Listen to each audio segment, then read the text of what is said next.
What is going on, brothers and sisters? Eric Rosen here, your internal strength coach, here to show you how to overcome your greatest challenges so you can shine your brightest light. It's Monday, January 7th, 2019. Appreciate you guys stopping by. Sitting out here in the backyard, getting some sun. It's been a overcast, rainy kind of day here, and the sun has made an appearance, so taking advantage of it. There's something really very welcoming about the sun in the wintertime, even if it is cold out. It's not cold out right now, to be honest, but really feel quite a shift in my energy whenever the sun is directly out, regardless of how cold it is, versus when it is out. So any chance I can get, even if it's cold out, I definitely like to get some sun every day. But what I actually wanted to talk about, besides encourage you to also get sun in the wintertime, vitamin D is important, especially the real vitamin D you get from the sun, is about this just frustrating day that I'm having. It's a frustrating day.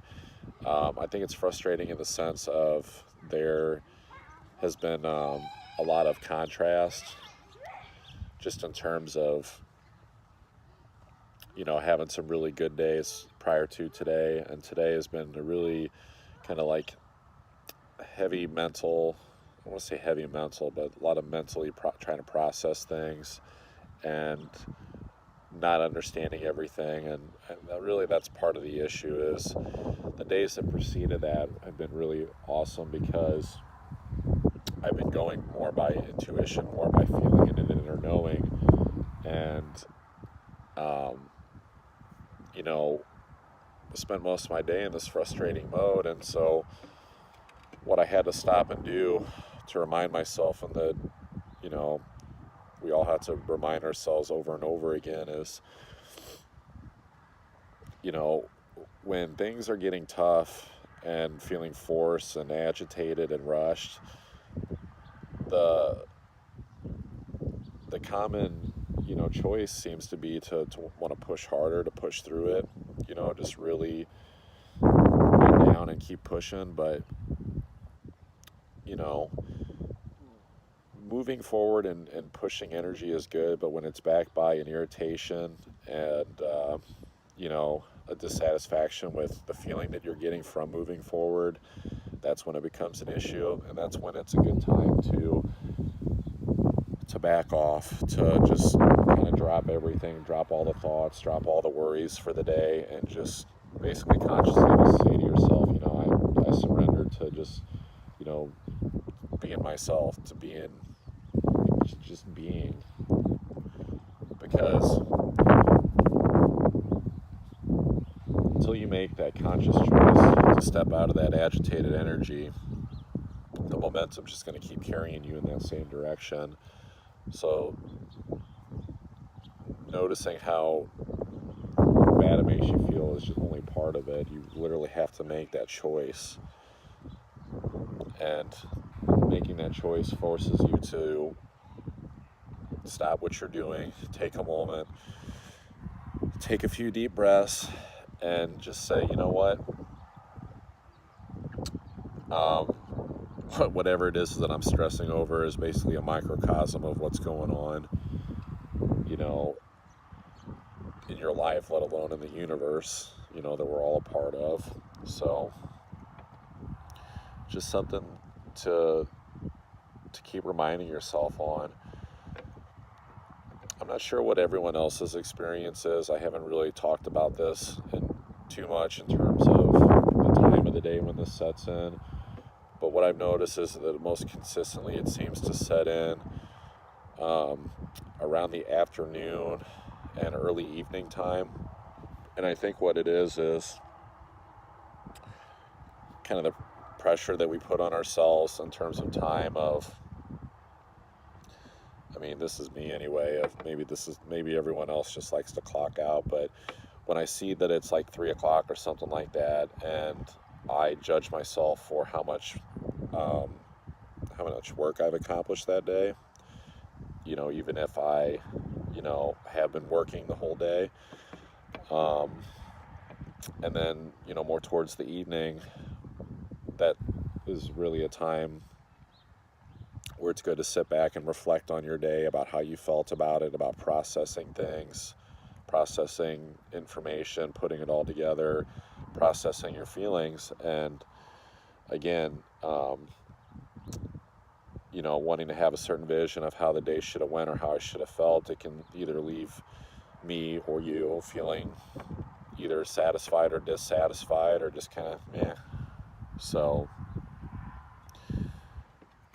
I think what I'm going to be doing as part of my daily practice is setting a reoccurring event on my calendar to sometime probably between the hours of, I don't know, maybe 5 and 6 o'clock, somewhere in there, where I literally, doesn't matter like what the fuck I'm doing, unless like I'm really feeling good, like I'm in a flow state where it's like I'm almost creating like an obstacle to like pull myself out of an energy that feels really good, but stopping to surrender and let go of like everything that has happened that day and everything that's bothering me, to kind of reset and just, kind of cleanse instead of carrying that frustration around all day. And this is important for, I think, for going to bed too, because I've noticed that whatever thoughts and energy you go to bed with kind of follows you into your subconscious sleeping state, into your dreams. Hopefully you dream. It's a sign of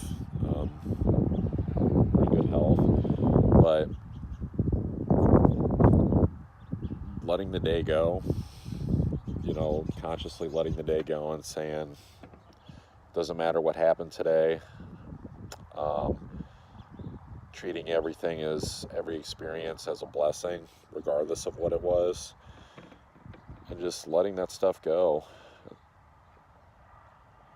Because really, you could almost make the argument that this is how we get stuck, maybe one way of how we get stuck in the past of, the past, kind of shaping our present and thus our future, is not letting the days go. I mean, you keep doing that enough and you keep creating this momentum of like not letting your days go at the end of the day and feeling peaceful when you go to sleep.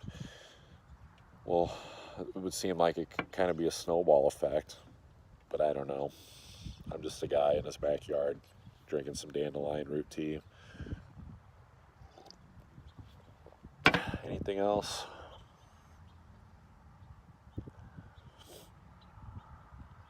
I think that's it. Oh, kind of off topic.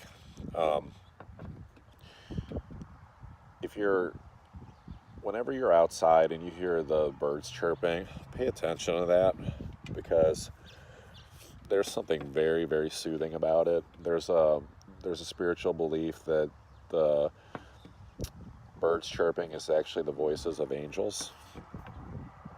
And I just noticed that how peaceful it is, always tapping into that harmonious sound of the birds chirping. Even a crow crowing, has a really cool feel to it. But anyways, enough rambling. You guys have an awesome day, and I will talk to you tomorrow.